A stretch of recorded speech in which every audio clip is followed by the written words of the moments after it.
Middle School, and he plays for the Bayou Gators as a pitcher, catcher, and third baseman. Tonight, he will be throwing out the first pitch to his older brother, Tarpon catcher Eduardo Galicia.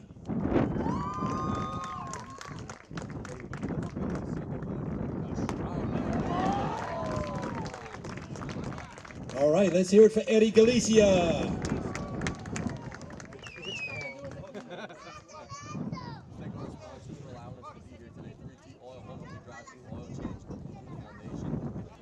All right, we have a quick announcement. If you own a maroon SUV, it's parked right here pretty close. You need to get with Nicole. Maroon SUV, it needs to be moved. Thank you. All right, now for our starting lineups. First, for the Houma Christian Warriors, batting first and playing pitcher, number 11, Hebert. Batting second and playing second base, number 23, Pertuis. Batting third and playing center field, number 6, Blanchard.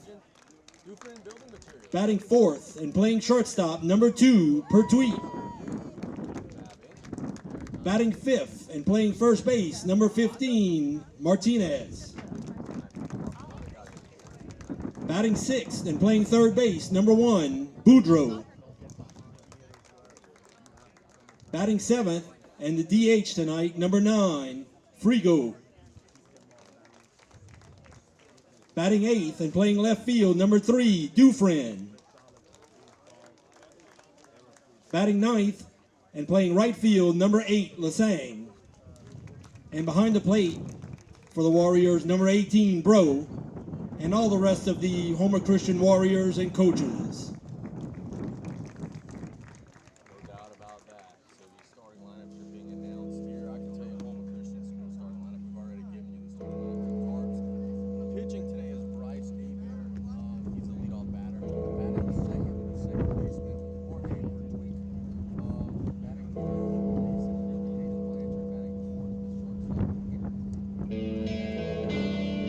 Now for your South Lafourche Tarpons.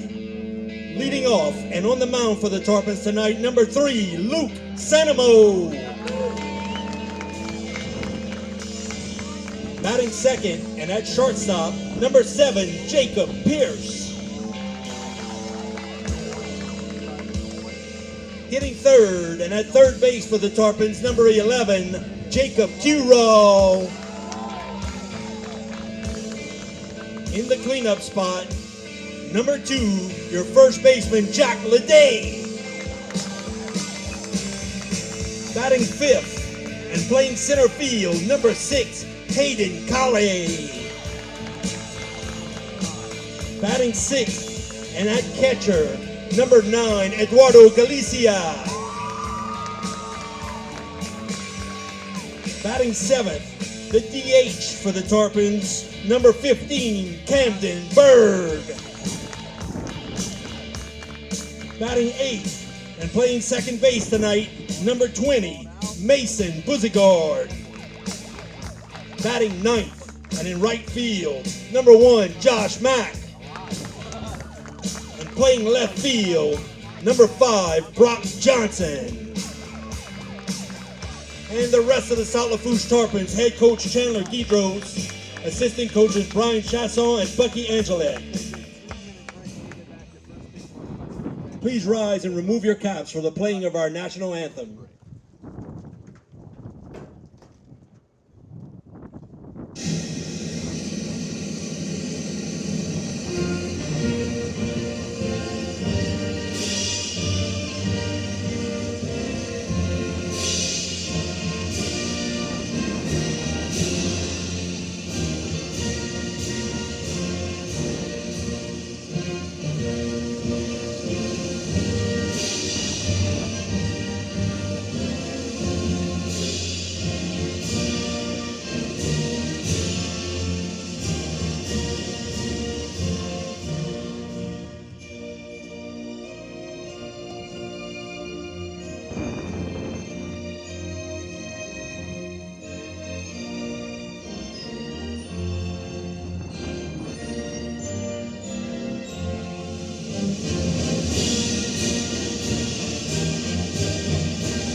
Play ball.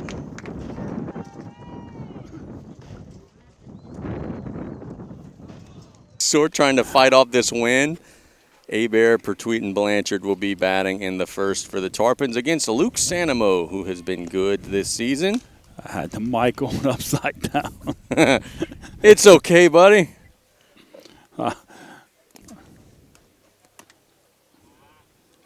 Sanamo making his warm-up tosses. Injury report, injury timeout is brought to you by Thibodeau Regional for the Tarpons. The injury report is not clean because Kale was battling some illness. I understand Worley's a little under the weather. Is he available today? Do you know? No, I don't think Worley's at the park. That's unfortunate. Little sickness. May be mistaken, but I think he was sick. Coach Guitro said he didn't sound very good this morning. First inning is brought to you by We hope that the Tarpons could get over that injury bug or sickness bug. Jean Reynaud behind the plate.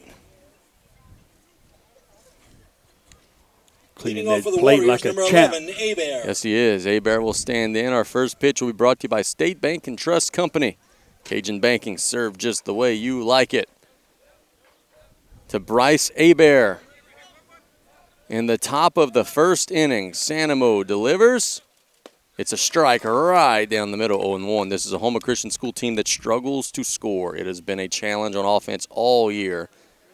So if you fill it up and throw strikes, you got a great shot. The 0-1, chopped on the right side, under the glove of Sanamo. Buzigard gets it, but throws it off of the bag, and Houma Christian will have an early base runner. Would have got him if the throw would have been accurate, but the throw chased Lede off the bag. Yeah, give him an error. It was a 23, Pertwee. slow hit ground ball to second. Mason kind of waited on it a little bit and threw the day off the bag. What we talk about, hey, if you throw strikes and make the routine plays, there'll be a struggle, and then you commit an error the first at bat. Pertwee will stand in. Curel on the grass. This is a team that does bunt quite a bit, as that's high 1-0.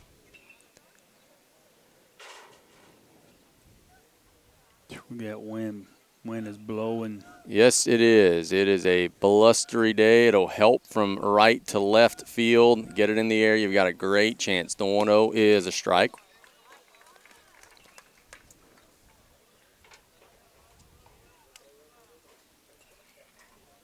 A pretty nice crowd here. They're still filing in.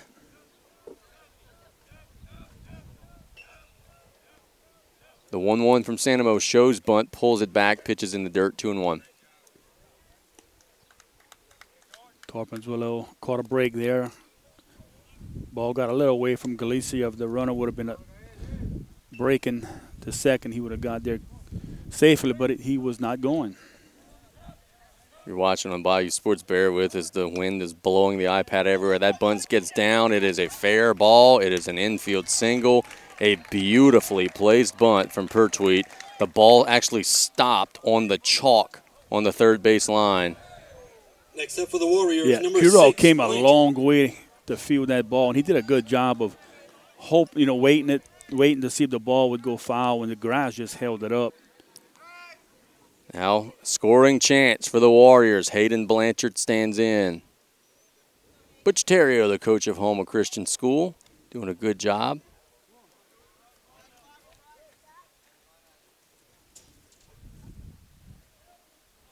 Sanamo delivers. It's a strike, 0-1. Curel playing up at third. If they bunt again to the third base side, probably just have to go to first, right? It's not going to be able to get the lead runner for sure.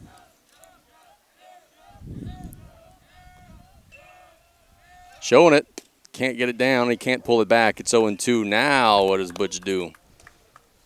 This was the exact conversation he and I had on play-by-play earlier today. He said, man, we have some good moments on offense, but situationally we're just not there yet. That's a good sign of that. They're not getting a bunt down. Blanchard will have to come through and try to get a hit. Ooh. High, 1-2.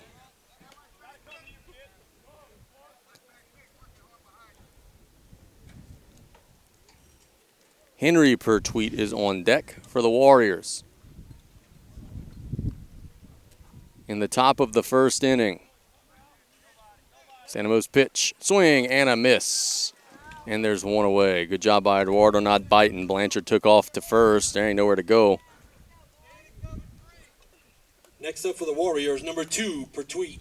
Pertwee will stand in. Henry Pertwee, he's the shortstop. I understand he's also a really good arm. Yeah, heads up Galicia, not knowing that he does not have to throw down the first. And also a good job by the Houma Christian base runners not saying, oh, no, we got to go too.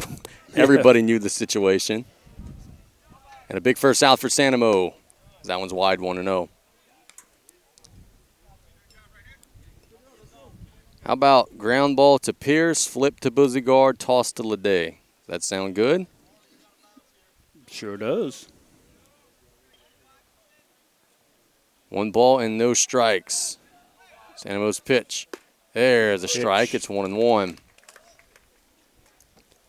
Just underway. Houma Christian has 2 runners on with 1 out, trying to get an early lead to set up their pitcher, Bryce Hebert. Santa Mo's pitch. Good pitch on the inside corner for a strike, 1-2. The batter kind of bailed on that one. Seeing that reaction, I'm throwing the same pitch. That was a good pitch. That was be a tough pitch to hit on that inside corner. 1 ball and 2 strikes. Santa Mo delivers. Popped up. Oh, boy. We've got some action here, folks. Just in front of the fence. Galicia makes the play, and there's 2 outs.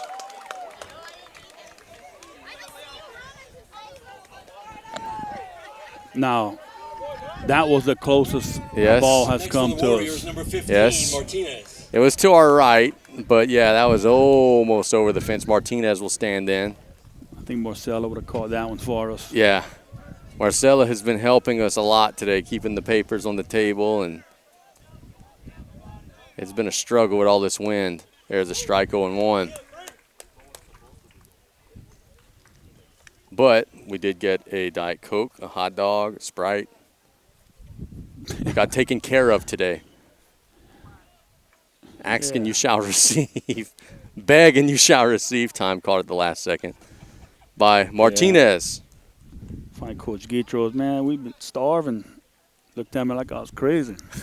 And he brings 1. Just eat 1. Come on. Swing and a miss, 0-2. So Santa Mo 1 pitch away from maybe getting out of the jam. Well, a big spot here for Santa Mo to get out this jam. Yeah, it is. Huge. Especially when, you know, as we said in the pregame, Houma Christian, if you could get an early lead on them, you can maybe hustle them out. So this is a big spot. The 0-2 got him, and that'll retire the side. Good pitch from Santa Mo. He gets into trouble, gets out of trouble. We're going to the home half of the first. Tarpons have a little momentum. We're still scoreless. We'll be back in 60 seconds. This is the Tarpon Sports Radio Network.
South Lafourche will have their first turn at the plate in still a scoreless game after weaving out of some trouble in the top of the first. The batting lineup on the card for Coach Guitros today is Luke Santa Mo batting leadoff. He's the pitcher. Batting second, the shortstop, Jacob Pierce. Batting third, the third baseman, Jacob Curall. Batting cleanup, the first baseman, Jack Lede. Batting fifth, the center fielder, Hayden Kale. Batting sixth, the catcher, Eduardo Galicia. Batting seventh, the designated hitter, Camden Berg. Batting eighth, the second baseman, Mason Buzigard. Batting ninth and playing right field, Josh Mack. And Brock Johnson is in left and not in the lineup today. For Houma Christian, pitching Bryce Hebert. Catching him is Luke Bro. And I'll get you the rest of the defensive lineup for the Warriors. Well, I could give you the rest of the infield. First base, Sam Martinez. Second base, Pertwee. Shortstop, Pertwee. And third baseman, Boudreaux. Get you the outfield after the first pitch to Sanamo.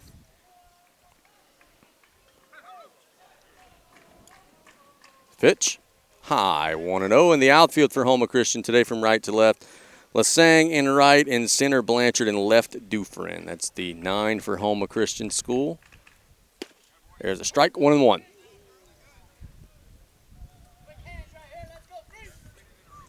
Hebert working pretty quick. He is, the 1-1. Chopped on the left side, gloved Tough by the play. shortstop. Tough Long play. throw, and he threw it away.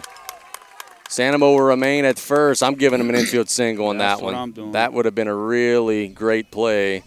So we're going to give Sanamo a hit there. Next up for the Tarpons, number 7, Jacob Pierce. Now Jacob Pierce will stand in. One of your better bunters in a possible bunting situation in the early stages. Bro is the catcher, may have his arm tested at some point in this at-bat. Not going on the first pitch, it's in the dirt, but no advance, 1-0.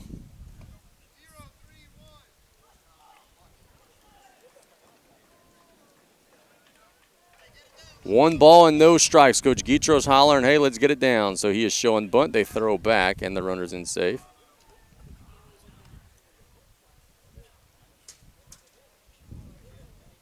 You'd love an early run or two here, kind of set that momentum. They throw back again, and the runner's safe again.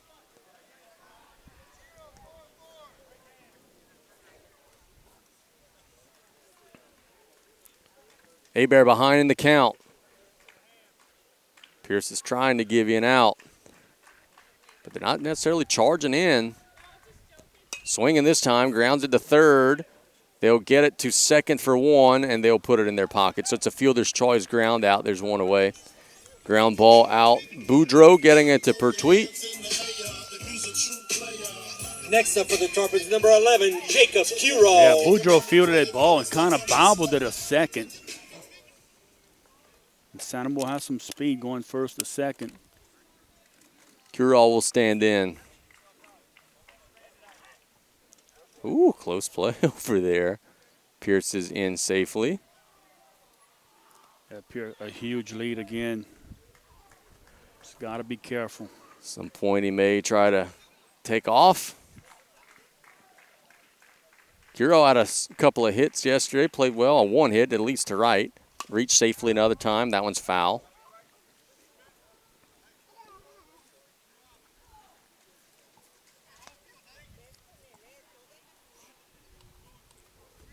Inside pitch. That last pitch kind of jammed Curall. Yeah, it did. No balls and 1 strike, and they nearly picked him off down there. He's got a good move, doesn't he?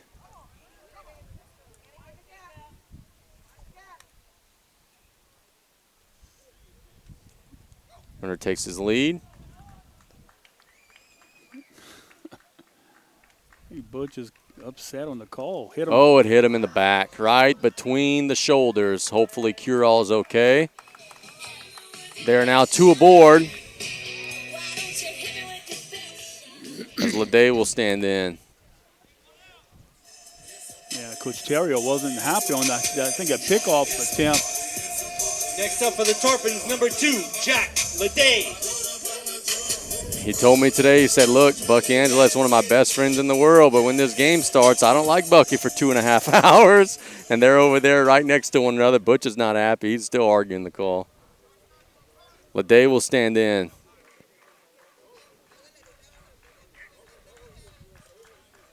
It's the pitch. Inside corner for a strike, 0-1.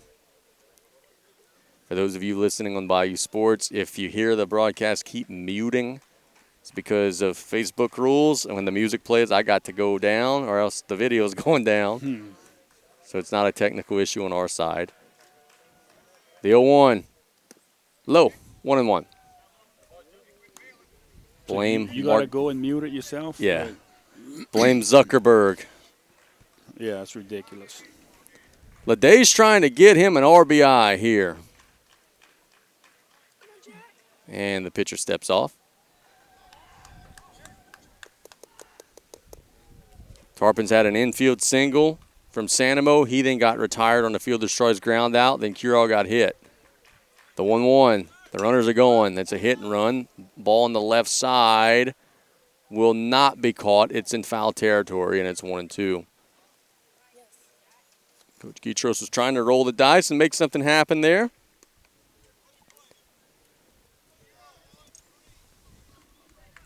Yeah, if that would drop fair, it's a run. Oh, yeah.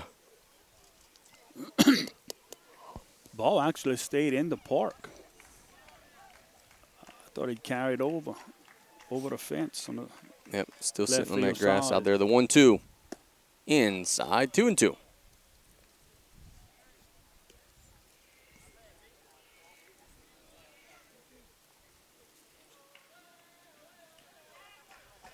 A lot of room on that 6 hole on the shortstop side with the shortstop holding him on.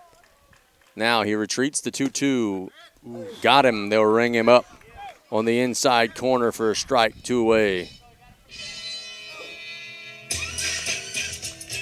Next up for the Tarpons, number 6, Hayden Colley. Now Hayden Colley will stand in. Look, he had a base hit yesterday. Dude's just getting on base. He walked twice Saturday, finding ways aboard. He got hit a couple of times yesterday. Finding his way on. Pitch from Hebert, way wide, 1-0. On a day when Houma Christian's trying to save some of their arms, the Tarpons are making Hebert work in the first inning.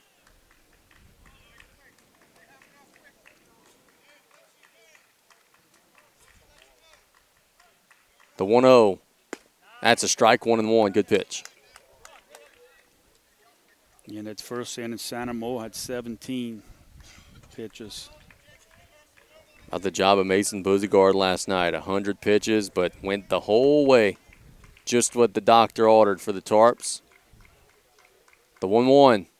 Swing and a miss, 1-2. A little bit of a scheduling note. The Tarpons have added a game with Dunham in the final regular season playing date. Trying to get as many power points as they can. The 1-2. Wide, 2-2.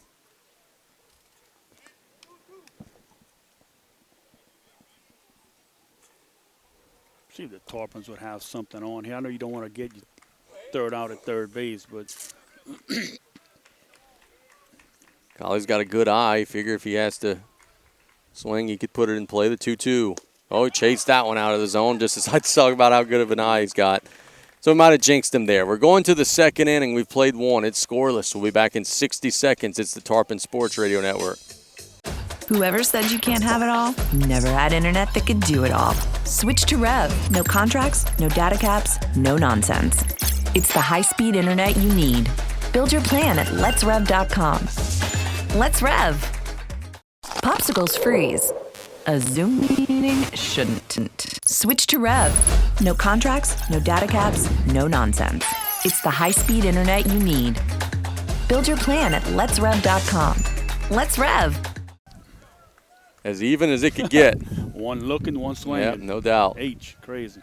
First pitch of the second inning is low, 1-0. Santa Mo has been a reliable arm all year. And they each sent 5 people to the plate. Told you in the pregame, some evenly matched teams. It's low, 2-0. It's an offense that is struggling. You don't want to allow some free passes to the bottom guys. Do some damage here at the 6 hole. And it bounces 3-0.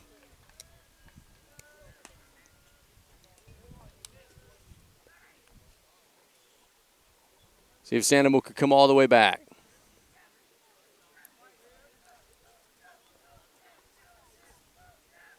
It's the pitch.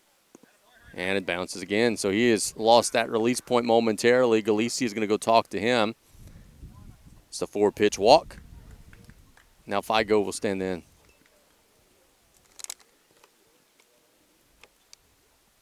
It's a big boy, their Next up for designated the hitter. Warriors, number 9, Figo. All right. Friju. Friju? Well, that's sure not how it's written on the lineup card. No. Somebody got to learn how to spell or write. It's okay. We got it now. Friju will stand in. Cam. Yeah, number 9. It's the pitch. There's a strike, 0-1. Looked at some of the Houma Christian coaches were kind of upset with the mispronounced Yeah, name. it's okay. Runner's a nice size lead at first. It's not going. Cut on and missed 0-2. This is a very youthful Houma Christian School team, 2 seniors. That's it. And Butch told me he's got 4 or 5 guys that he think could help them that are sitting out a year via transfer. Wow. Didn't realize anybody in Houma actually sat out when they transferred anymore, as that one gets by on the pickoff throw.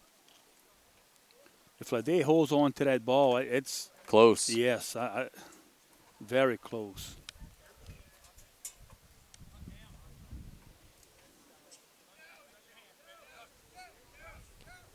Friju is a big boy. If the Tarpons could get him to put it on the ground, got a chance to maybe roll a pair, as they say. They throw back and he's in safe.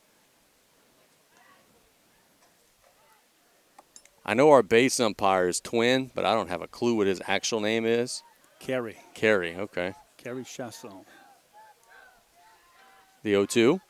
Swing and a miss. 1 away. Sanamo with the strikeout pitch going in the early stages. Next up for the Warriors, number 3, Dufresne. Dufresne will stand in.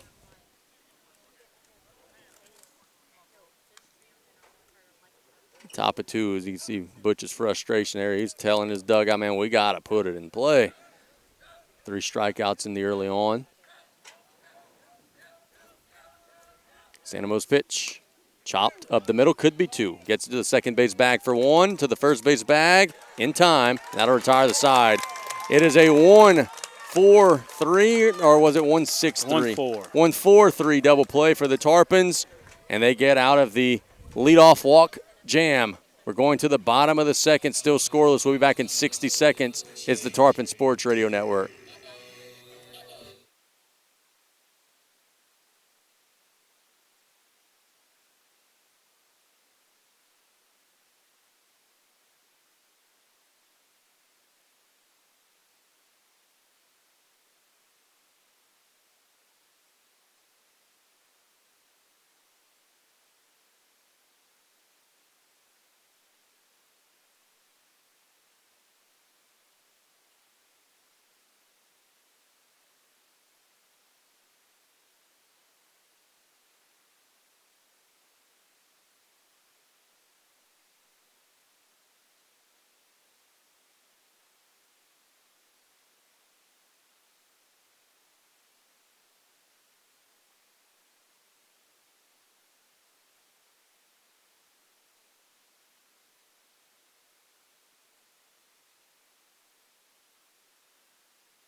Welcome back here to Galliano. Galicia, Berg, and Buzigard will be batting for the Tarpons when play resumes.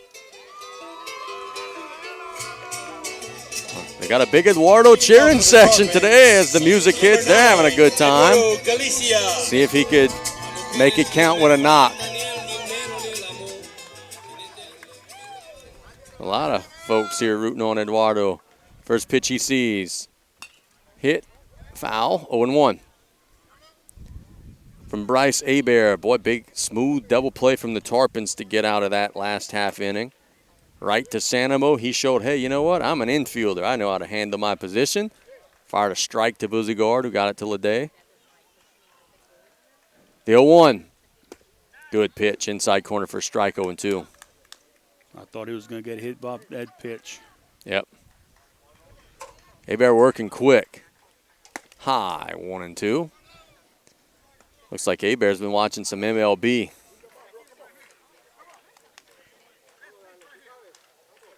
Another wide, 2-2. So good battle, Galicia. trying to come through. It's chopped foul on the left side, and we'll do it over again. So Santamo threw 8 pitches in the last half inning. The Tarpons have already made Abear throw 5 pitches just to this first batter.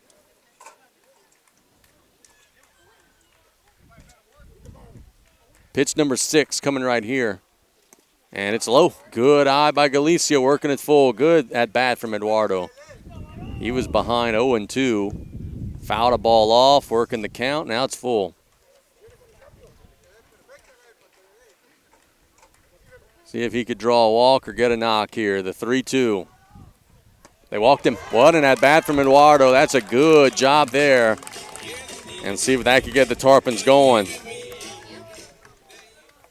Camden Berg will stand in. Titan Alamo's going to go run for him. Is that Titan? No, that's Angelette. Nope, Angelette will be running for him.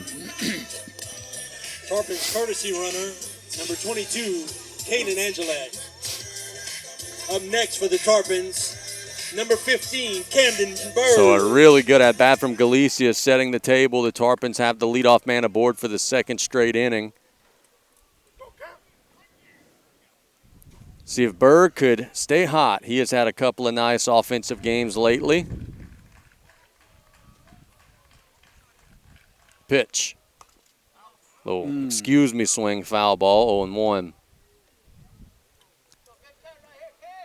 You hate when that happens, but the only thing worse than that is when that excuse me swing is a fair ball. Oh, we've seen a pitch thrown behind Behind, that someone. was yeah.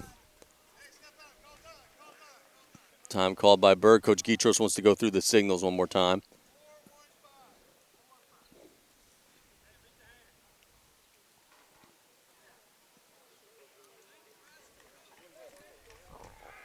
Throw back, and Angela kind of slipped on his slide, but he does make it all the way back to the base.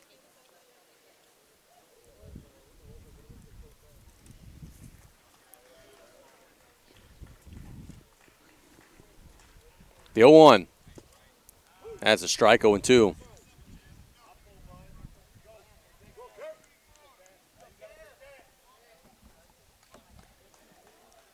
Let's see if Berg could come through with a 2-strike approach. The pitch from Abear way wide, 1-2.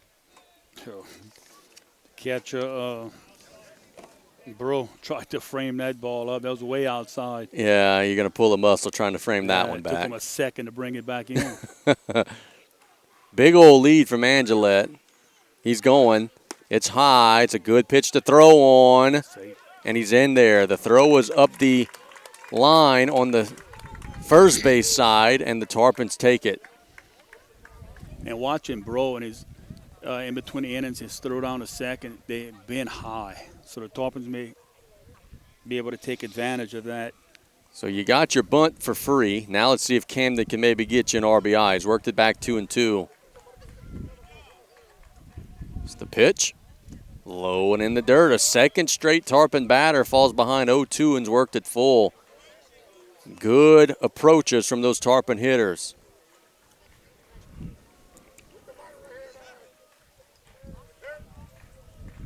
The full count delivery. Rung him up. I thought that one was a little outside. So did Berg, but the umpire disagreed. It is a strikeout, and there's one away. Big old zone today, Chief. Up next for the Tarpons, number 20, Mason Buzigard. Now Buzigard will stand in. Yeah, it looked to be a little wide. If you're Santamo, you're looking at that last pitch and are smiling from ear to ear, knowing that if you could get that call, it's going to be a tough night for the other team. There's a strike, no doubt, 0-1. Buzigard was our stinger of the game last night. He had a complete game gem on the mound and also had a big day at the plate. Bear steps off. Mason threw was a two-hitter, a one-hitter, or Two-hitter on Game Changer, yeah, at 100 pitches on the dot.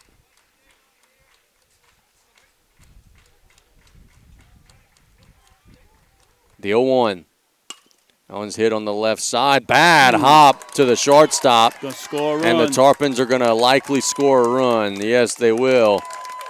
Boy, that's a tough break there for Pertwee at short. He was under it, and then the ball must have hit a rock or something. It just shot up over his shoulder. The Tarpons will take it as they take a 1-0 lead. It took me about 15 minutes earlier this afternoon to put that rock right there. Yeah. At that spot. Perfectly placed. Yep. Josh Mack will stand in with South Lafourche now having a 1-0 lead.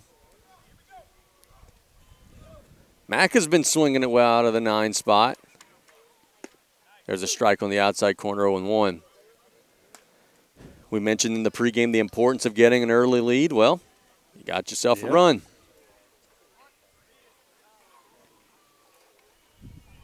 Hebert delivers. That's way wide. Slow curve, 1-1.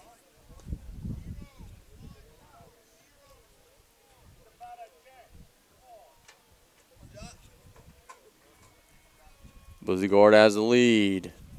Not going. The pitch is a strike on the outside corner, 1-2.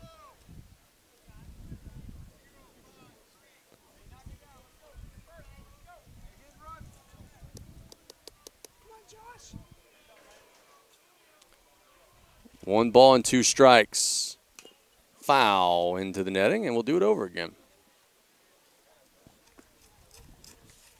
Hebert was attacking outside. That last pitch, he came to the inside.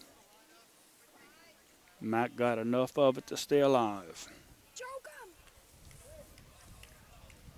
1-2. Buzigard's not going. That one's fisted to the shortstop, Pertwee. Got to make a throw, and a good scoop out there by the first baseman, Martinez. So it's like a swinging bunt there. There's 2 away. And Sanamo will stand in. Yeah, it was the right play by Pertwee. The ball wasn't hit hard enough to try and get the double play. He did a good job coming up, charging the ball, and first baseman. What a heck of a play by Martinez. So a golden opportunity for the Tarpons to add some insurance here. If Sanamo could do what he did the last time, get a base hit. It's the pitch. It's high, 1-0. Butch didn't like the call, and like I tell you, if the strikeout pitch earlier was a strike, that one probably should have been.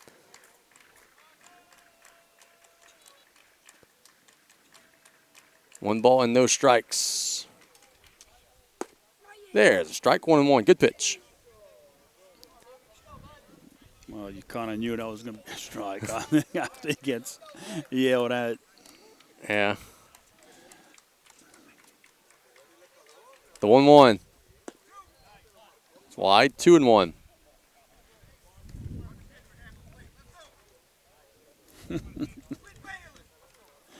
Coach Terrio.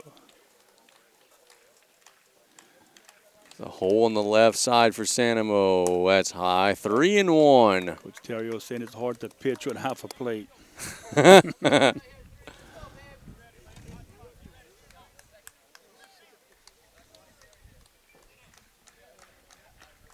A hitter's count. And he walked him, and it gets into the backstop. So the Tarpons will advance from second to third. Sanamo goes to first. Another good at-bat from Luke. Now Jacob Pierce will stand in. Up next for the Tarpons, number 7, Jacob Pierce. 1 across. 2 out. Pierce with a chance to give the Tarpons some insurance. Or as we like to say, some Ashley Barrios insurance. Sanamo has a big old lead at first. Pitch. Hit on the left side. That's a slow rolling ground ball. Glove by the third baseman. Throws it off the bag. That's an error. Sanamo advanced to third. Houma Christian School cannot convert the routine play, and the Tarpons will add another run to the tally. That's going to be an error on the throw from Boudreaux. And now the Tarpons have a chance to bust this thing wide open. It's 2-0. You got runners still in the corners, and Curall standing in. Next up for the Tarpons, number 11, Jacob Curall. That's one thing the Tarpons have done a good job of, especially in the last 7 to 10 days. When you make a mistake, they're coming around and they're scoring, taking full advantage of opponents' miscues.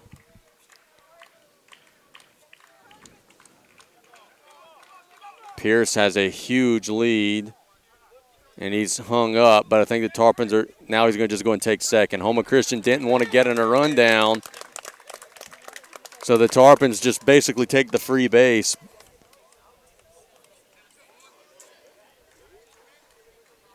Now, if Curall gets a base hit, it's going to be 4-0 if it gets into the outfield, barring a great throw. High, 1-0. Look at the secondary lead that Jacob has. He's standing between the bases. The ball doesn't even have to go in the outfield for him to score. Right. He's in the windup, the 1-0. Wide, 2-0. This is a big spot in tonight's game for Houma Christian School. They could not fall behind more than this with an offense that struggles as time called. And Butch told me privately off the air, if we get behind a little, that's a wrap. They're going to start throwing some of their less experienced arms. That's a strike, 2-1. And the reason for that is Thursday they're playing Fisher for their district championship.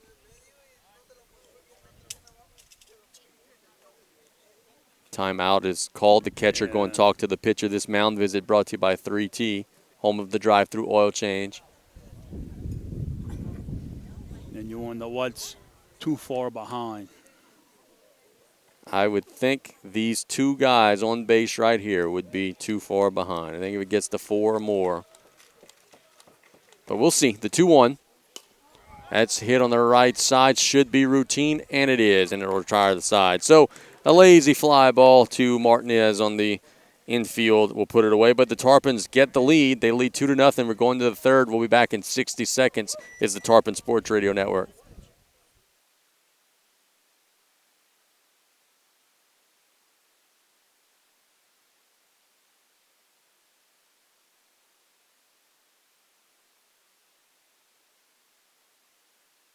Time doesn't stop, and the world keeps spinning.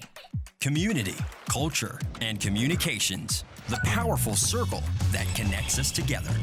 We're creating the next evolution, a network built for every possibility, moving faster than ever before, streaming us forward into the future. And the revolution is closer than you think. RTC, ETEL, and Vision are now Rev. New name, same company. The heart of their order, Blanchard, Pertwee, and Martinez. The Tarpons lead 2-0 over Houma Christian School. Casey Jusclair, happy to be with you. Coach Brian Kale at my side. We've got a good ball game. Happy to be sitting next to you. Yes, sir. Had a good day. Good play-by-play today. Had a good conversation with Stan. Had a great conversation with Joe Touton today. He gave me some really good thoughts on Major League Baseball and Angel Reese, and Joe and I talked for a long time. Talked to Butch today. Tonight's is brought to you by Coastal Broadcasting. Yes. Coastal Broadcasting. This is the inning. The Coastal Broadcasting fourth inning. It's time to score a bunch of runs. Leading off for the Warriors, Blanchard will 6, stand in. Blanchard. Sanamo has thrown strikes and let his defense work behind him. That's a good recipe for success at the high school level. The pitch is inside 1-0. Let me rephrase that. That's a good recipe for success at any level.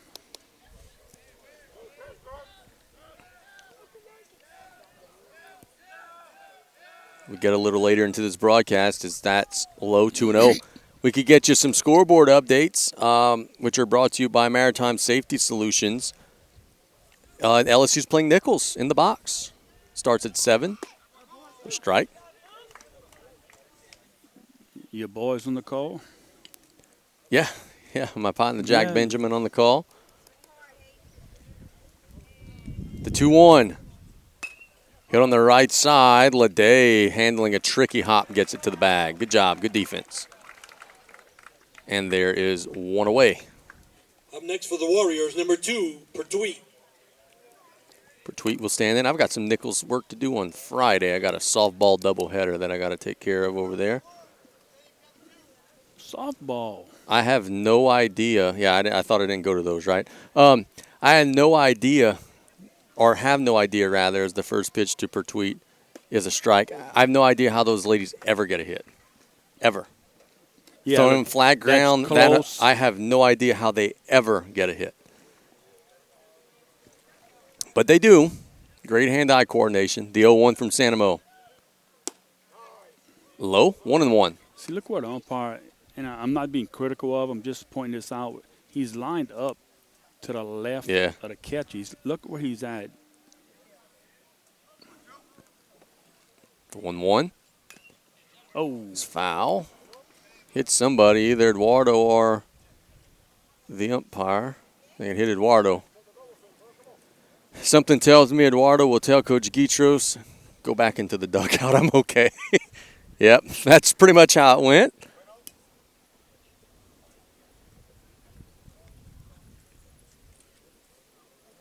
It'll be 1-2 when play resumes. Yeah, because he's lined up on the inside part of the plate. That's why I think the outside is inconsistent, because he really doesn't have a good view at it. And he just chased one in the dirt for strike 3. Got to make a throw, and there's 2 away. You could see where the Houma Christian team would struggle to score, because I could say this, their offensive approaches have not been great. Number 15, Martinez. Martinez will stand in. Sanamo has racked up a bunch of strikeouts. 2, 3, 4, 5.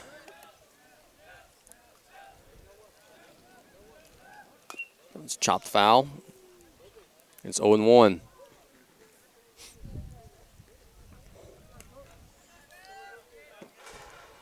Martinez was one of the strikeout victims in the first. Struck out looking. That ended the inning. Houma Christian actually had a couple of base runners in that inning.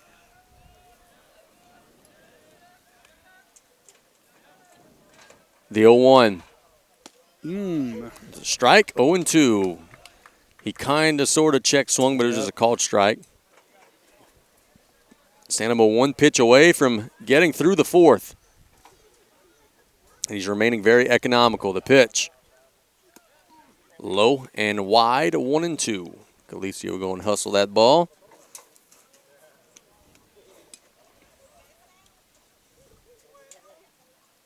Tell you what, we're going to miss all of our seniors here, but I'm going to miss Eduardo. I'm going to miss his energy, man. He's always fired up to be doing whatever it is that he's doing. The 1-2. Swing and a miss. Still not have to make a throw. That'll retire the side. So it's a 1-2-3 inning. Sanamo spinning a gem on the mound. He's throwing really well, giving the Tarpons a great opportunity. We're going to the home half of the 4th. We're back in 60 seconds. This is the Tarpon Sports Radio Network.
The home half of the 4th, the Tarpons have a 2-run lead. It'll be the bottom of the order, Berg, Buzigard, and Mack. See if we can get something going here. According to Coach Scott Sanamo, Hebert has 3 pitches left if they want to save him for Thursday. Yeah. 2 pitches left. So it doesn't look like he's throwing Thursday. It's 1-0. That pitch is wide. Pitch. Chopped on the left side, gloved by the third baseman. Nope, not gloved by the third baseman, booted by the third baseman. Berg stopped running. The Berg wasn't running. He did get down there safely. I don't know. He's injured. It looked like he kind of came up a little limping. Hopefully he's okay. But he is standing on first. Number 20, Mason Buzigard. And it's another error for Houma Christian. Yep. Mason had a hit the last time up. It's the pitch. Hit to the shortstop this time. Another bad hop. Gets it to the second base bag for one. And they'll throw it away on the other throw to first. Doesn't allow for an advance. It's a fielder's choice ground out. Boy, our guy per tweeted short has had some wicked hops today. As Mack will stand in. Number 1, Josh. Coach Petros was asking Berg why he was not running. But I think the answer was something was grabbing at him. I think he was not okay physically. Mack will stand in. He grounded out to short his first time up. Buzigard runs well, not going on the first pitch, which is wide, 1-0.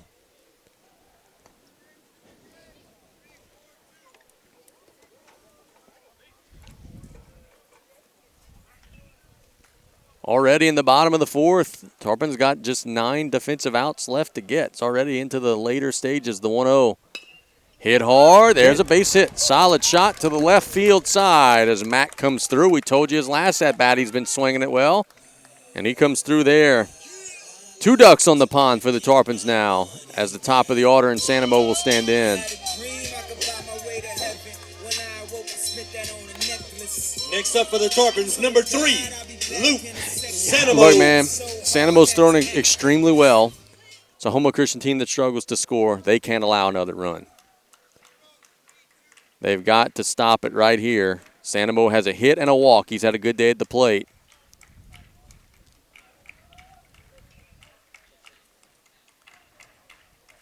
Hebert's pitch.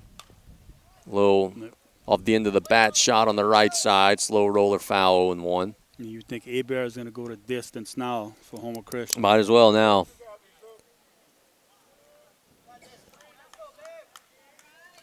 Yeah, once you get past that 2-day point, might as well.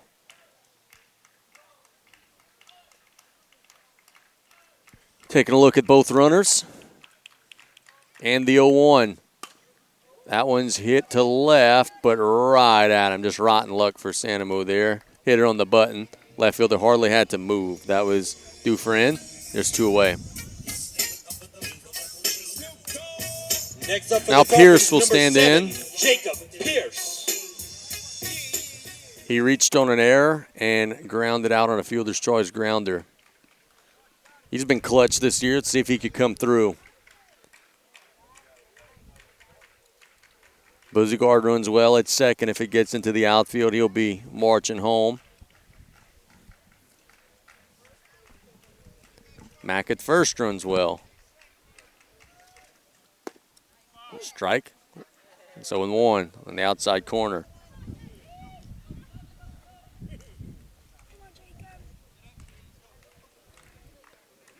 Pierce made a gorgeous defensive play earlier in the game. Let's see if he can make a nice offensive play here. The 0-1.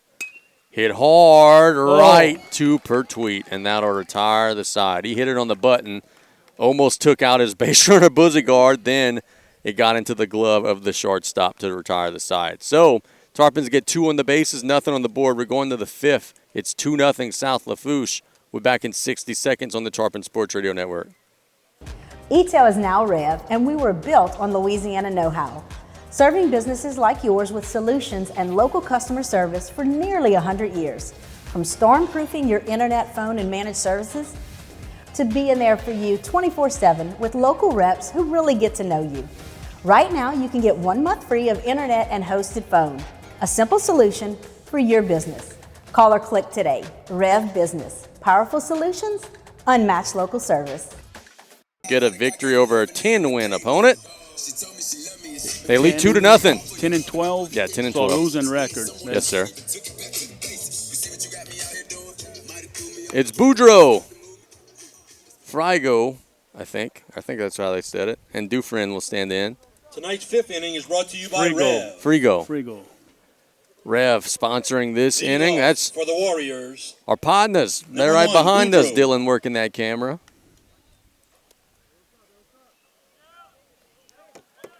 Boudreaux walked his last time up. Pitch from Sanamo is a strike, 0-1.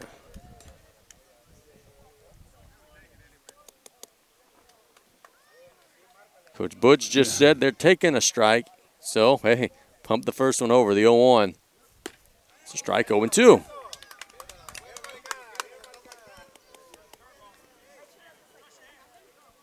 Don't know with the way Santamo's rolling right now that I'd just be willingly giving him a strike. Because, boy, he has been good with 2 strikes. The 0-2 is high.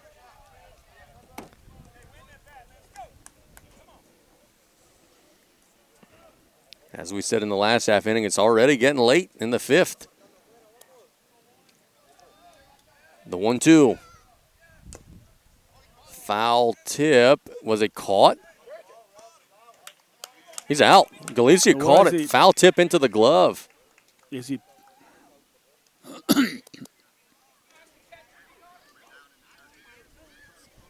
Now we're having a meeting. I think they would just call this a foul ball. Galicia right away said that he caught it.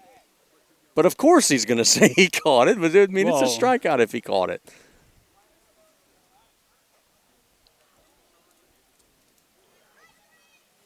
Coach Guitros doesn't like what he's being told right now.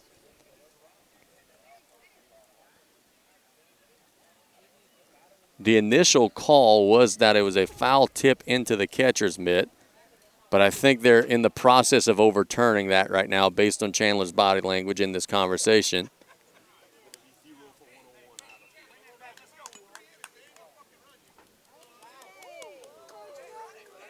Oh, somebody. Yeah, somebody just said a magic word.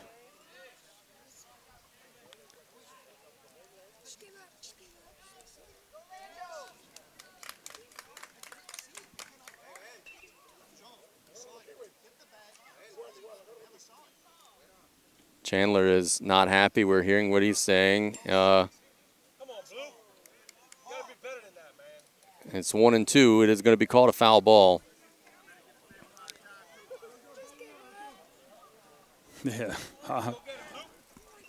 Tarpon coaching staff was not happy. Hey, look, Santamo's still got the chance to just blow them away right here. There's 1 ball and 2 strikes. It's the pitch. It's hitting the air to right. And as Rasheed Wallace would say, the ball don't lie. There's 1 out. Josh Mack makes the catch out there. Santamo saying, get my strikeout then. That's right. Next up for the Warriors, number 9, Frigu. Frigu will stand in. He struck out his last time up.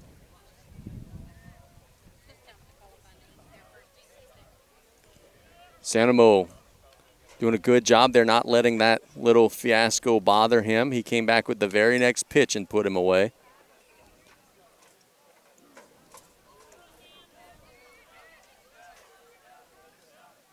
It's the pitch.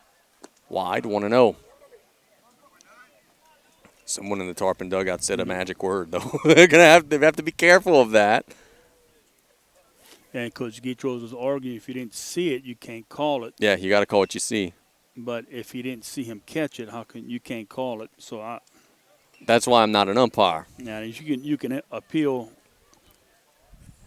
to the first base umpire, but I always love the old, I'm 5 feet away from it. Let's appeal to the guy who's 200 feet away.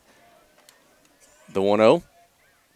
There's a strike, 1-1. Oh, Truck may have the best view of all. Yeah, if we could get the center field shot, we'd maybe be able to take a look. But you know what? The last thing we need is instant replay in high school. Oh, mercy. The 1-1. There's a ball inside, 2-1.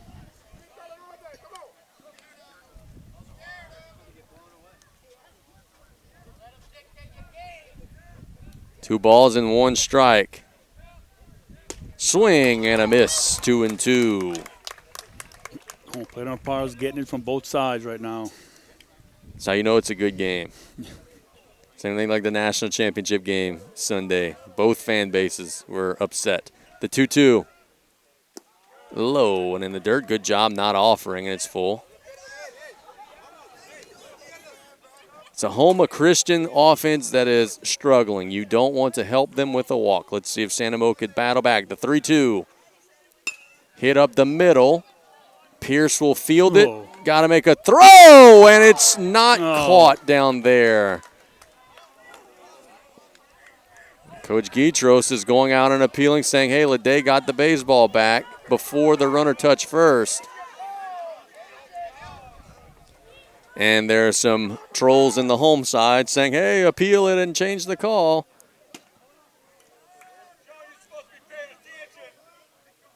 Safe. I'm giving an error to Leday on that one. He should have caught that. Yes, yeah, hit the glove. Now Dufresne will stand in.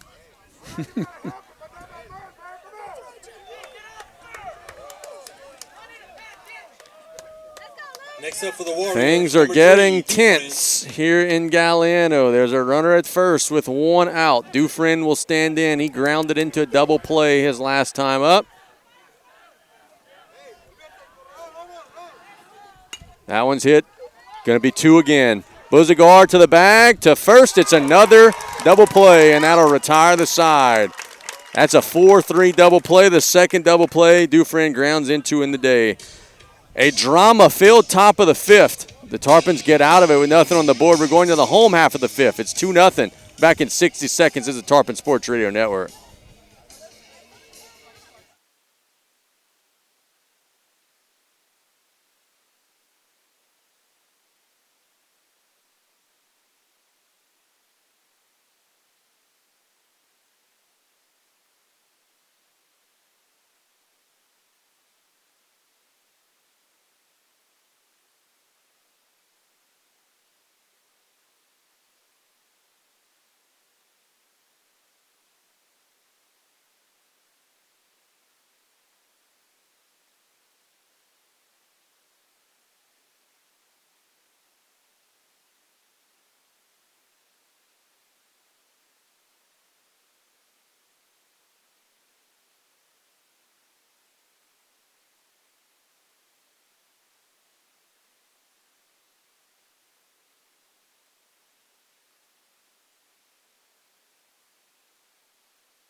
All right, we're going to the home half of the fifth. It'll be Curall leading off. Tarpons need a little insurance to feel a little more secure. They're up 2-0, though.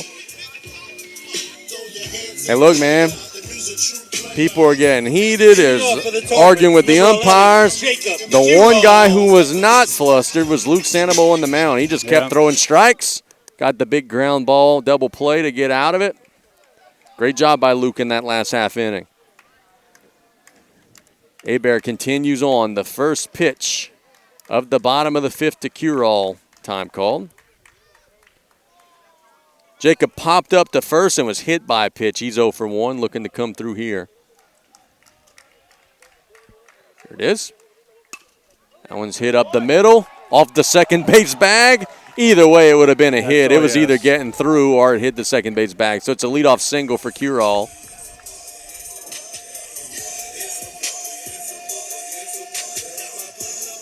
Up next for the Tarpons, number 2, Jack Leday. Jack Leday will stand in. I just get the feeling that the dam's about to break. I think the Tarpons are about to start putting some swings on them.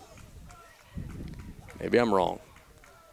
Curall has a nice size lead. It's the pitch. It's foul into the netting, 0-1. 2-0. South Lafourche is in front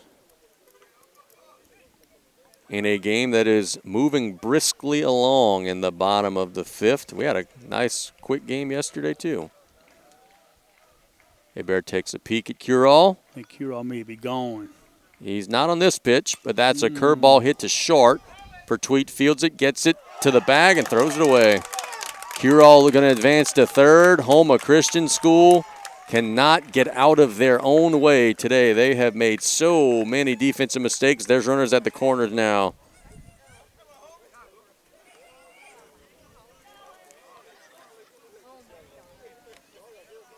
Mound visit brought to you by 3T, home of the drive-through oil change. Butch has to be steaming. They should have gotten at least one out there and threw it away. It's got to be at least their third or fourth error of the game. Oh, yes. Kale will have a chance to blow it wide open. And the shortstop, man, he had time to make a, underhand toss. Just underhand, it got away from him. Coach Gitros is still not happy about something. He is. We'll have a pinch hitter. Okay, that's, he's reporting. That's what it is. He's reporting that in. Lucas Gitros. Next up for the Tarpons, number 17, Lucas Gitros. So my apologies, Chandler, if you're listening back. He wasn't upset. He was reporting his sub. Gitros will stand in. Time called. Lucas doesn't have on the wristband to know what's going on.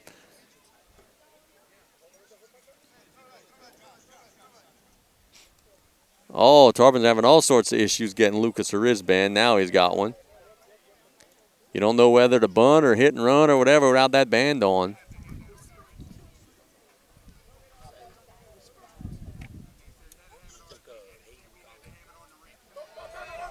Butch is not happy, saying that the wristband has to be on the wrist.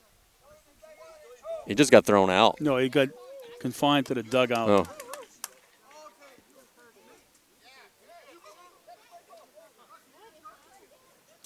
Well, let me rephrase that. He hasn't yet gotten thrown out. It's coming, perhaps, in just a second.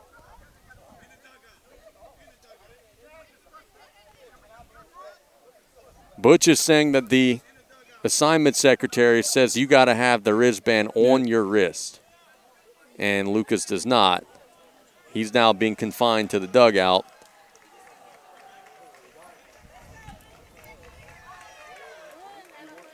They're still chirping. There's a chance that they might not see the rest of this one. Both sides are not happy. Gitros will see a strike, 0-1. Yeah, he's coming questioning a call. He didn't tell him anything, and he gets sent to the dugout. Yeah, by a crew that's frustrated with what the other side was telling them earlier. It's a strike, swinging strike, 0-2. Gotta love it. Gitro's got to put it in play here. Can maybe get himself an RBI.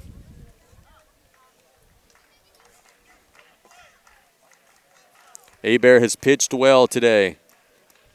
The 0-2 wide. Good stop by the catcher. That's Bro, 1-2.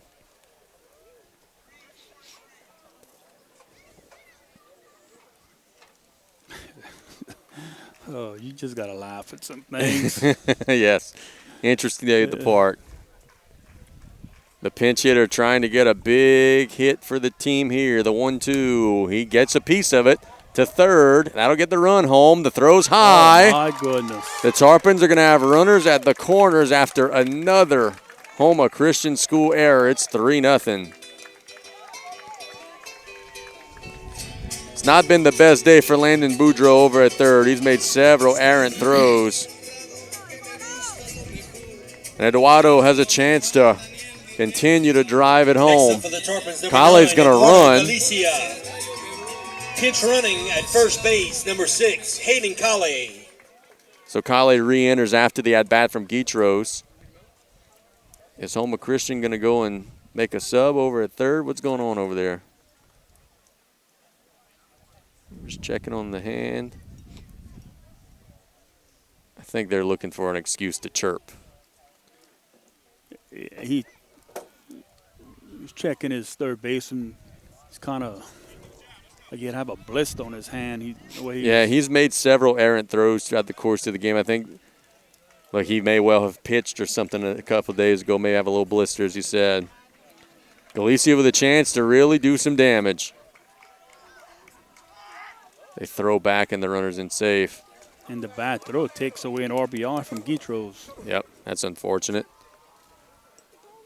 Look, Butch is going to go back and watch this game tonight on Bayou Sports, and he's going to say, man, if we could have just fielded the ground ball. Shows bunt, gets it down. The Tarpons have added another run to their lead. There's no one covering first.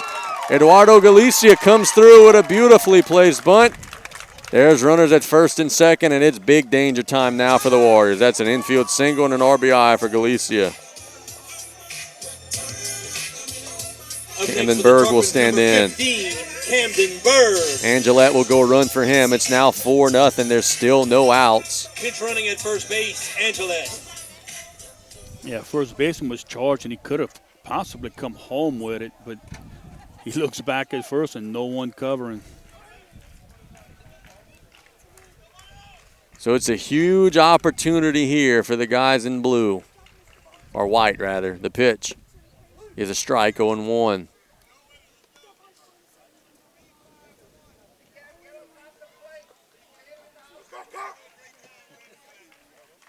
Two are across. There are still no out.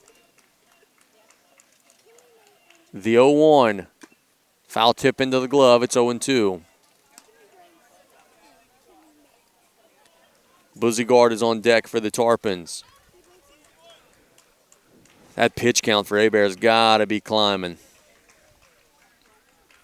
Now they're going to go the distance with him. The 0-2. Got him. And there's one away. Strikeout looking.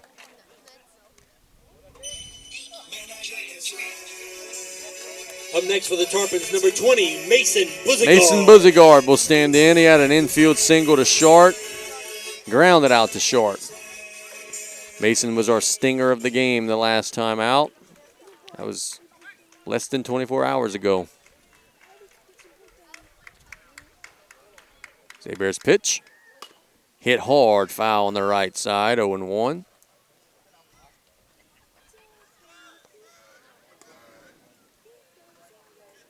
Figured Tarpons, I would guess, tomorrow would throw Kiro. Well, either tomorrow or Thursday. It's up to them. When do they want to go and try to make that happen? Oh, Chandler said he likes to keep him on the 1 week. That would be Thursday, but tomorrow's a bigger PowerPoint opportunity. The 0-1 is hit hard, foul on the left side, 0-2.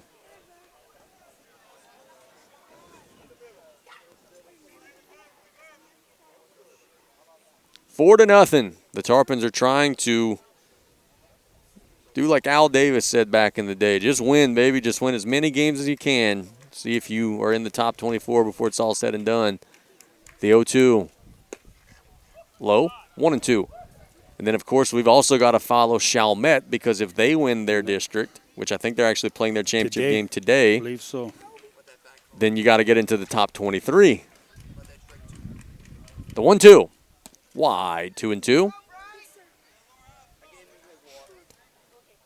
Now, the one good thing about that from the Tarpons' perspective is that right now, number 23, number 24 are separated by like 100th of a point. So it's very close, the score that you got to get. The 2-2. It's full. Good job by Buzigard. For the Warriors, no matter what happens here, no matter what happens the rest of the way, if they win Thursday, they're in. Taking on Fisher. The full count. Hit foul into the netting, and we'll do it over again.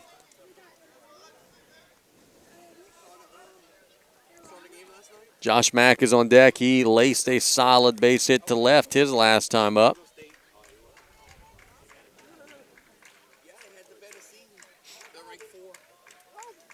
The runners take their leads.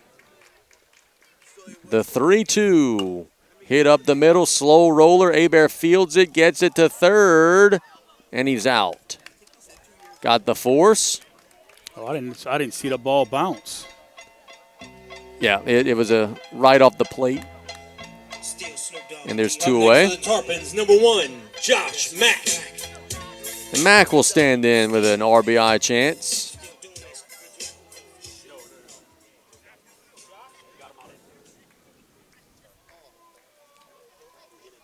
Everybody will be going on contact to see if Mack could repeat the trick and get a base hit.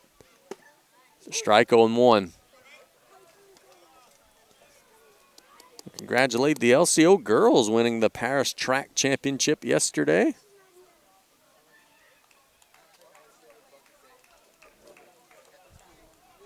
The 0-1 is hit into the net, 0-2.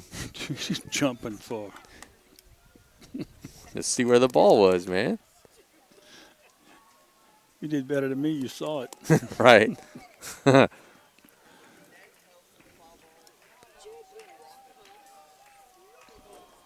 No balls and 2 strikes. The pitch to Mack.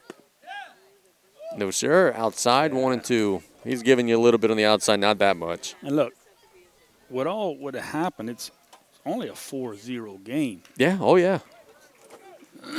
Tarpons can get a couple more runs here. The 1-2 into the fence, or netting rather, and it stays 1-2.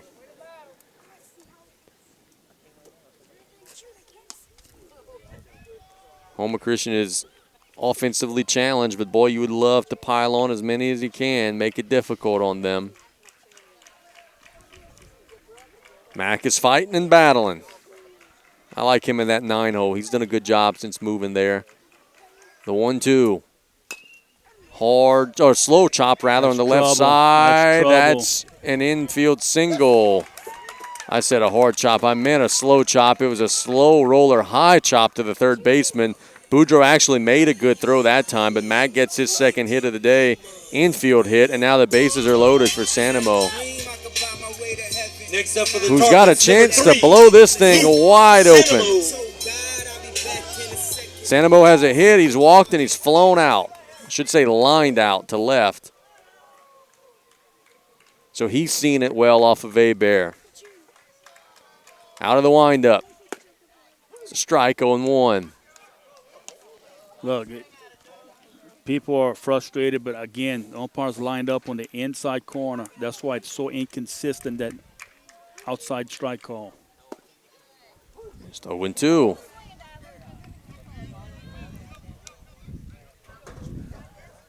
It's tough for hitters to Yeah, adjust to. you're not going to be able to hit that. The 0-2. By the catcher. They're charging home. We got a play at the plate, and he's in. Well, we don't have a play at the plate. The catcher never touched the baseball. So the Tarpons add a run. Everybody moves up a base, and it's 5-0. It'll be 1-2 after the wild pitch.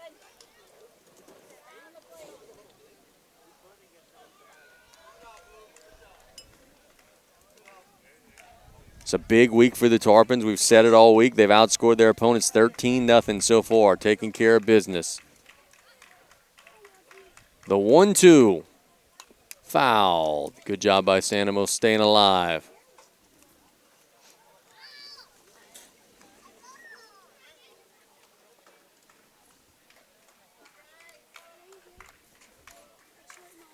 Bryce Hebert has pitched from the open for the Warriors. He's in the windup, but time is called.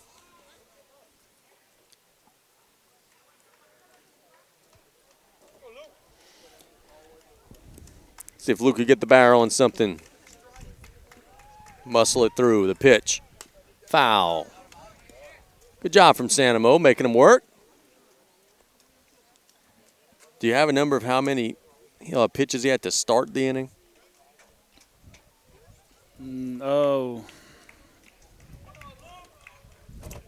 Last I was 65. Oh, and he's thrown a bunch since then, so he's got to be getting close. This has been a long inning. The 1-2. That's hit hard. Base hit. 1 run will score. The second run being waved around. He will score. That a boy, Luke Sanamo coming through with a 2 RBI base hit. He hit that one on the button, and he's been seeing it well all day today. Good solid base shot. And it's 7-0 Tarps. And that'll be it. We'll have a pitch and change. So pitch and change coming for Houma Christian School. We'll tell you the particulars in 60 seconds. It's the Tarpon Sports Radio Network with this 3-tee mound visit, or pitch and change rather.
so we've got all sorts of changes to talk about.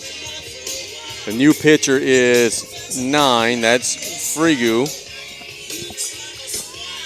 There's a new catcher, but that ain't no way he's catching like that. I don't even have pads or nothing on, so I don't know what they're. No, they're changing. The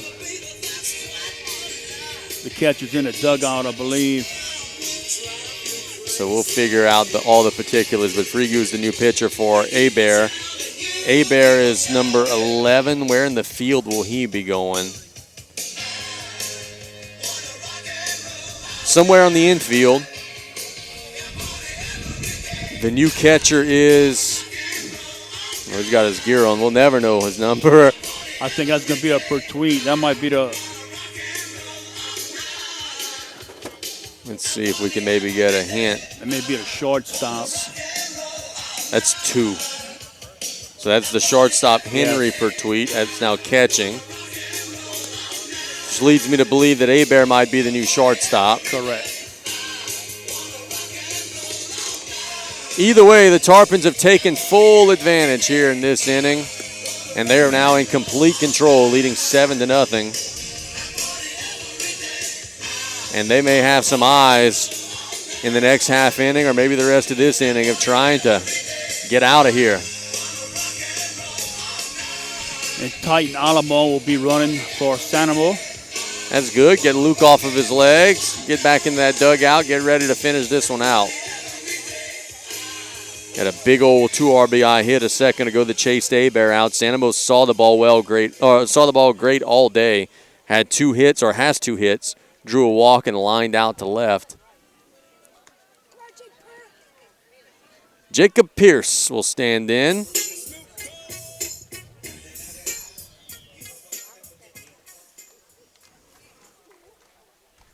Good opportunity for the Tarpons to try to add on. Up next for the Tarpons, number 7. But there are 2 outs. Jacob Pierce. But it's looking increasingly likely that the Tarpons are going to get their 13th win of the season, barring a big old turnaround here. Pitch is high, 1-0. Butch did tell me before the game, we're going Abear is one of our top guys. And if we're in front, hey, we'll go try to win the game. But if we're not, adios. So we'll see if this gentleman here, as he delivers a strike, will be able to get them all the way through to the 7. It's Frigu. Yeah, you want to win every game, but you got to look at the big picture and try to get yourself in the playoffs. That one's hit on the right side, gloved by the second baseman, gets it to the bag and retire the side. So the Tarpons have another big half inning. They lead 7-0. We're going to the 6th. Tarpons got 6 more outs to get. We'll be back in 60 seconds. It's the Tarpon Sports Radio Network.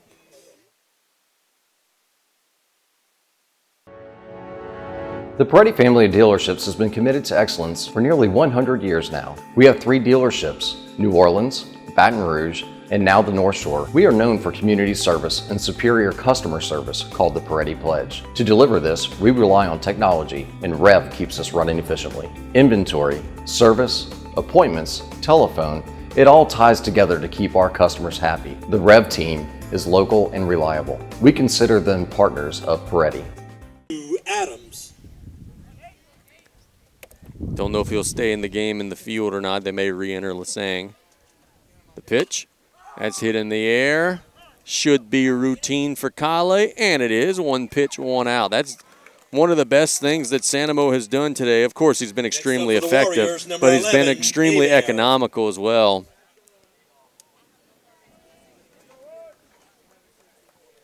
What's the 3-day rest? Is it 80-something? I wonder if they could maybe try to keep him under that number. If you go 80, over, if you go 85, you have to rest 3 days. It's low.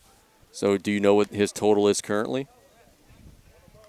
Oh, Luke? Yeah. Oh, yes. He's way on the. So it's a great opportunity to maybe. That one's a strike, 1-1. Maybe Saturday, obviously not start the game, or maybe start the game. Luke was at 43. There you go. The 1-1. Hit on the left side and through.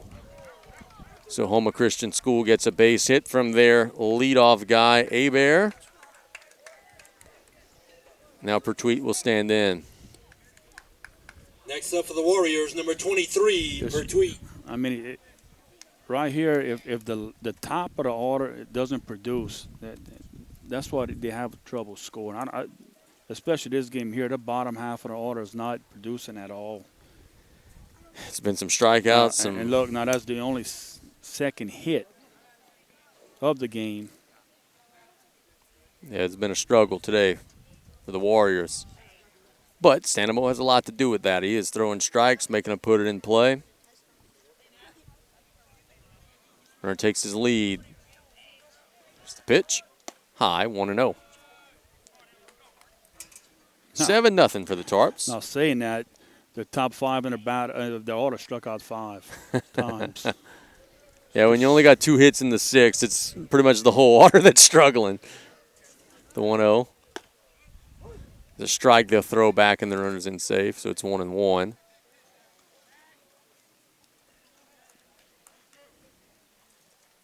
So you pitched 7 yesterday and 5 1/3 here, and you've allowed 4 hits. That's good work. The 1-1. It's a strike, 1-2. And it goes to what Coach Guitros was telling us the other day is that, man, look, we've pitched well enough all year. The team ERA is excellent. It's just been the offense that's been a struggle, especially getting timely hits at times. Today you got 7. The 1-2. Got him. 2 away.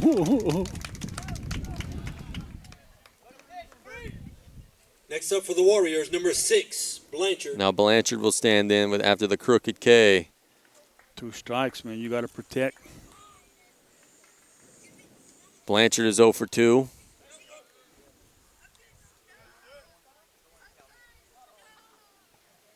Sanamo takes a peek at the runner. Now the pitch. Nearly hit him inside, 1-0.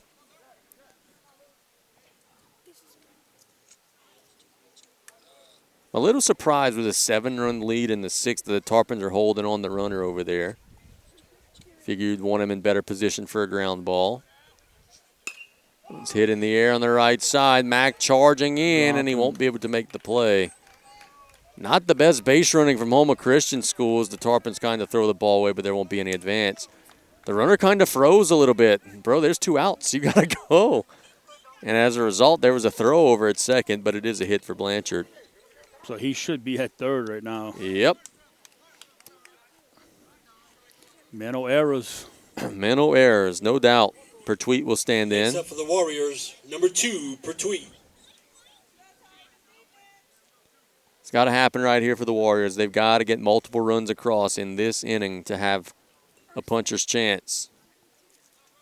But there are 2 outs. Sanamo's pitch. Inside, 1-0.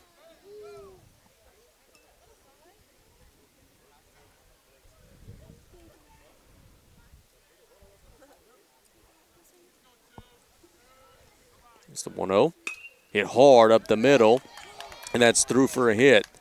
They're going to wave the run around. Colley comes up throwing, and they will score it. So it's 7-1. Not a bad try out there in the outfield from the Tarpons. But the Warriors are on the board. Next on up an for the RBI Warriors, hit from number Pertwee. 15, Martinez. Now Martinez will stand in. Galicia telling Sanamo, hey, don't worry about it. We're good. We got a 6-run lead, Bubba. Good leadership showed by Eduardo.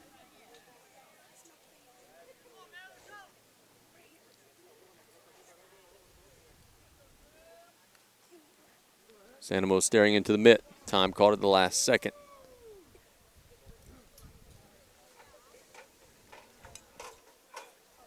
Win, lose, or draw, you know, to make Butch happy seeing his team fighting here.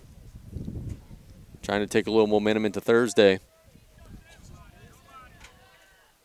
It's hit on the right side into the glove, and it'll retire the side. Leday chased it down into foul territory. The Tarpons allow a run, but they're still in control. They lead 7-1. We're going to the home half of the 6th. Be back in a minute as the Tarpon Sports Radio Network.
Tarpons lead 7-1 in the bottom of the 6th inning. Casey Gisler with Coach Brian Kale. Curall, Lede, and Kale will be facing Frigue. Tarpons are trying to take back the run that they allowed in the visiting half of the inning. And you and I like to watch the warm-up throws. Oh, yeah. If I'm a Tarpon hitter, I'm probably taking a pitch because he ain't thrown a strike yet, including that last warm-up pitch, which was way outside. And I think I'm standing far away from the plate. Yep, because he's been or all maybe over. close to the plate. Depending on how much you like pain, huh? There's another one to the backstop. He's not around the plate right now in his warm-up tosses. So there's a chance that the Tarpons may have a long half inning. If it's long enough to score 4 runs. Oh, another one. He didn't throw a strike the entire warm-up period. So I think you got to be very patient. Curall will stand in. He had a base hit his last time up. Number 11, Jacob Curall. That was a shot right up the middle that actually hit the second base bag and then ricocheted into the outfield.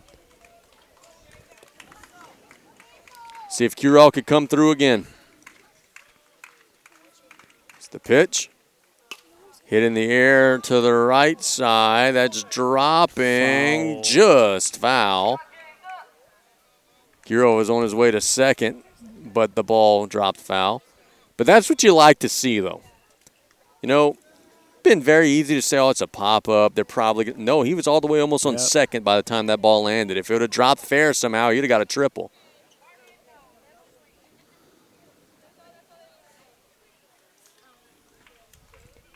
Oh and 1. Wouldn't you know it, after throwing about 10 balls in a row in the warm-ups, that last pitch was a strike. There's another strike. Sure. Looking over at the radio table and saying, hey, just clearing Kale, pipe down. Yep. Pitch he can drive right here. The 0-2. There it is, up the middle. Solid base hit. Curall comes through with a 2-strike base shot. He stays hot. He's got a 2-hit day. Next up for the Tarpons, number 2, Jack Lede. Now Lede will stand in. On the day, Lede's reached on an error, grounded out, struck out. It's hard to find a Tarpon in the lineup that hasn't reached on an error today. It's not been a good defensive game from the Warriors. It's the pitch. Swing and a miss on a pitch that was elevated. If he gets the barrel on that one, the golf course better watch out. But he was a little late. Yeah, I like him being aggressive right here. Sure. The 0-1. Wide, 1-1. Tarpons have had the lead throughout. They were the first team to score, and they've never relented. They lead 7-1. It's the pitch. That's hit hard to right center. Center fielder going back, and it's over his head. How far are they going to run? Curall heading to third, Lede heading to second. They'll all stop there. It's a double, and the Tarpons are knocking on the door again. That was a hard hit ball over everybody's head out there. Lede gave it a ride. Next up for the Tarpons, number 6, Hayden Kale. Now Hayden Kale will stand in. Hayden didn't bat for himself the last time. He struck out twice in the game. Guitros hit and reached on an error. Kale's a little under the weather today. Let's see if he can come through, get himself an RBI. It's the pitch. High, 1-0.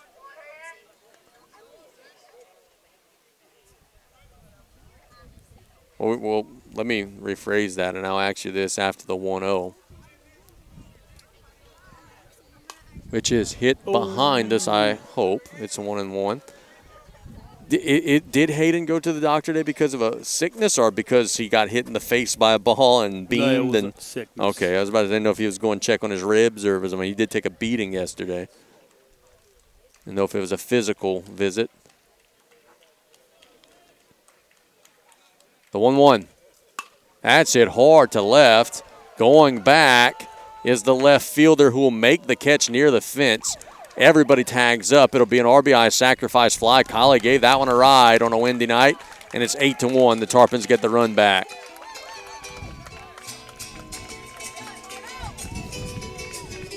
Yeah, that ball just got up into the wind and just carried. Left fielder made a good play right at the Next up for the at the Tarpons, fence. number 9, Eduardo Galicia. Galicia will stand in. Eduardo has played well behind the plate. He got an RBI base hit on a bunt his last time up. It's inside, 1-0. Magic number for the Tarpons this inning is 3. You could get 3 more across. You don't have to pitch again. Again, that pitcher, if that had been on the outside, that would have been a strike. The 1-0. Hit foul on the right side, out of play. 5-game week. You figure the Tarpons at minimum got to win 4. And look, we don't think, well, at least I don't think it'll be 5. Saturday's game. Going to get washed out, huh? I would think. Time called.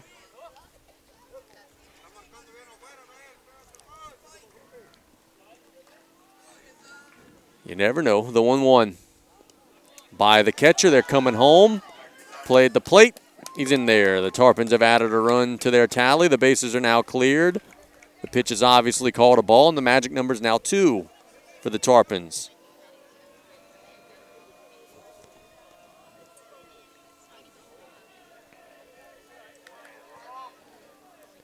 Wardo ahead in the count. Now moving to the stretch is the pitcher, just trying to find something he's comfortable with. That's high, 3-1. Now the game here, you're in the bottom of the 6th, 9-1. Both coaches, you think here would want this game over? I think so.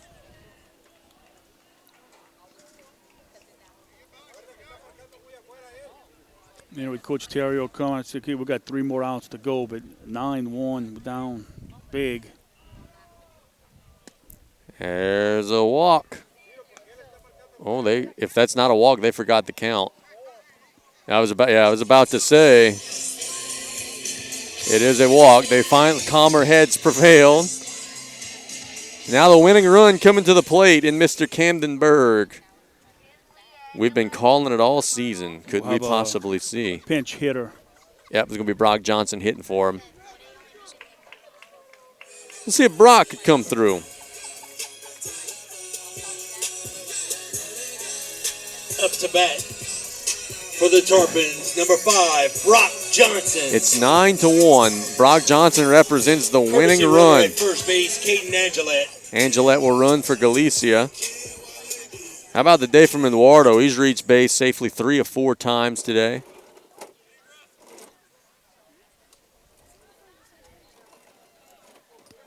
So is that a hint that we got to make a decision coming up, the stinger of the game? Yeah, it's going to be tough because we've also got a starting pitcher who's been great, who's got a couple of RBI. Quiroz had a big day. When you're winning 9-1, you've got a lot of options, right?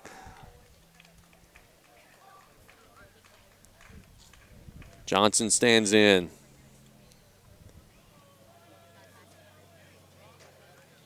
As we said, big old lead. It's a low ball in the dirt, heading to second. Good throw, well, fast throw, not an accurate throw. And now Angelette will head to third. He may score. They'll hold him up. The ball is kind of kicked in the outfield. Thought for a second they might try to send him home. But the Tarpons have the 10th run of the game standing over at third base. Angelette showed some speed running from second to third. He was in high gear. He was flying, wasn't he? We have a mound visit brought to you by 3T, home of the drive-through oil change. Let me tell you this. I like Butch Terrio. And the fact that since he's been told to stay in the dugout, that he's not come out of the dugout at all at any point in time, not for mound visits, not for pitching changes. I like how literal he's taking that penalty. Maybe even sending a little message, if you understand what I'm saying. Yeah. That's like calling all your timeouts. Oh, yeah, exactly right. The 1-0. foul. I've seen people do that. Yeah, you would never do anything No, like that. No.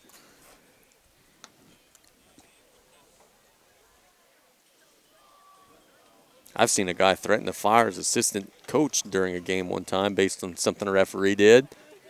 I don't remember who did that. That's swing and a miss, and it's 1-2. You have proof of that? Yeah, actually I do. Think that game was on YouTube. If so, yeah, I do. Yeah, you do. Time is called. What's going on?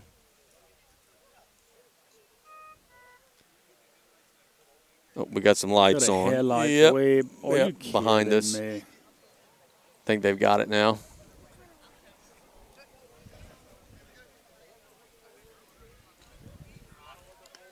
I thought the umpire was pointing at you, telling fibs.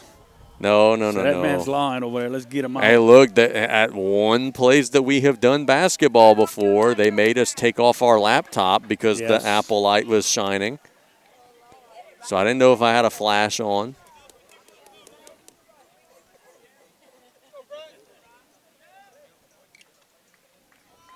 The 1-2 on the right side, that'll score a run, and it's through. So the Tarpons will have the winning run, advance to first. That's an error, but he's going to still get an RBI because there's nothing they could have done to throw him out at home. Next up for the Tarpons, number 20, Mason Buzigard. And Buzigard will stand in. And, my friend, you just get the feeling that this game is nearing its end. Yeah, with still one out. The Warriors are having a hard time fielding the ball. They're having a hard time throwing strikes. That's low 1-0. Now, would this, and it's a serious question, would this be considered unsportsmanlike if you steal second? I wouldn't think so. Not with the 5 games. You want to throw as few pitches as possible. Right. I can tell you this, is that's a strike. It's 1-1. I went to Central and St. Aug, and Central was in about this situation, in about this stage of the game. And Central was stealing and bunting, and they were trying to scratch one across. There's a megaphone up there that just made a siren sound, and if they're stopping the game because of that, and I think that's actually what they're doing. Oh, my goodness.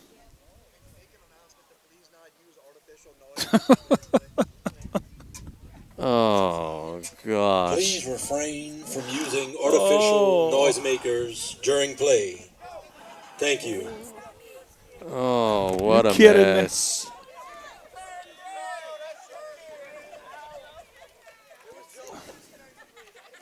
The 1-1. That pitch is a ball, and it's 2-1. Oh, man.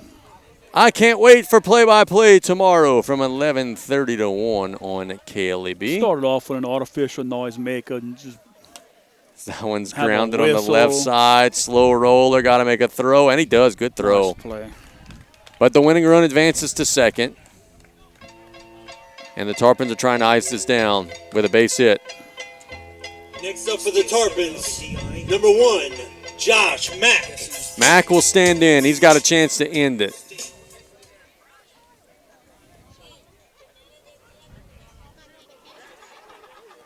It's the pitch. Swing and a miss. It's 0-1. Yeah, he was trying to end it. Just a base hit. Yeah, you don't need a walk-off dinger. Walk-off base hit to left. Look how deep the left fielder's playing out there. You just drop it at his feet, it's over. It's the pitch. It's a lazy fly in foul territory, out of play. It's 0-2. I mean, it was a 9-1 game at the time. They've been he had it all game. Looking at headlights, looking at walkie-talkies, but not looking at who catches a ball on a foul tip called strike. And fortunately, the 0-2.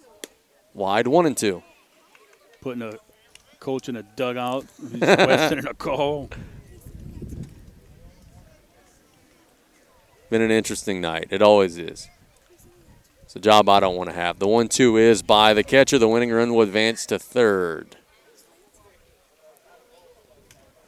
Another one like that, and we can make all the artificial noise we want, but the game would be over. Oh,